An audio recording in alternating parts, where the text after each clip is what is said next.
ጤና ይስጥልኝ ከድሬቲዮ ብሽወንዙ መላኩ ነኝ። ኢትዮጵያ በአፍሪካ የፊልም ሽልማት ውድድር ቀዳሚ እጩ ሆና ቀረበች። የአፍሪካ የፊልም ሽልማት አካዳሚ በ2015 በ28 ዘርፎች በሚያደርገው አህጉራዊ የፊልም ሽልማት ኢትዮጵያ ስደት ላይ በሚያተኩረው 3 ማዕዘን ፊልም ተወክላለች። ተጨማሪ ዝርዝር አለን። በፉክክሩ የናይጄሪያ፣ ደቡብ አፍሪካ፣ አንጎላና የሞሪታኒያ ፊልሞችም ከቀረቡት ውስጥ ይገኙበታል። የአፍሪካ ፊልም አካዳሚ ሊቀመንበርና የውድድሩ ዳኛ የሆኑት ኬዝ ሼሪ በአፍሪካ ኢትዮጵያ፣ ናይጄሪያ፣ ደቡብ አፍሪካ፣ አንጎላና ሞሪታኒያ በሽልማቱ ለመወዳደር ፊልም በብዛት ካቀረቡት ተወዳዳሪ ሀገራት ቀዳሚዎቹ ሲሆኑ አሜሪካ ደግሞ በአፍሪካ ዲያስፖራ ፊልሞች ትልቅ ግምት ተሰጥቷል ብለዋል።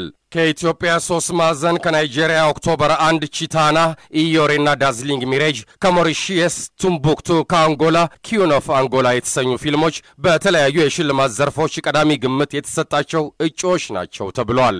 በፉክክሩ ከ50 ሀገራት የተውጣጡ ከ800 የተለያየ ምድብ ያላቸው ፊልሞች ለእጩነት ቀርበው ነው ከ6 ሀገራት የተውጣጡት ፊልሞች ቅድሚያ ግምት ተሰጥቷቸው የመጨረሻ እጩ ሆነው የቀረቡት። የውድድሩ ዳኛ የሆኑት ሻይቡ ኡስኔ እንደሚሉት አካዳሚው የዛሬ 11 ዓመት ከተመሰረተ ጀምሮ በሽልማቱ የሚወዳደሩ ፊልሞች ጥራታቸው በየዓመቱ እየጨመረ ቢሆንም መሻሻል የሚገባቸው ክፍተቶች እንዳሉ ይናገራሉ።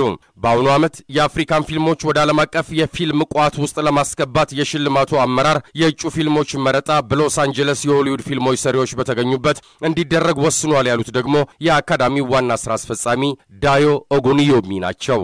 የአካዳሚው ሽልማት ስነ ስርዓትም የፊታችን መስከረም በደቡብ አፍሪካ ይካሄዳል ተብሏል። የሽልማት ስነ ስርዓቱ በናይጄሪያ ላለፉት 10 ዓመታት የተካሄደ ሲሆን የዘንድሮ ሽልማት በደቡብ አፍሪካ ሲካሄድ ደግሞ ለመጀመሪያ ጊዜ ነው።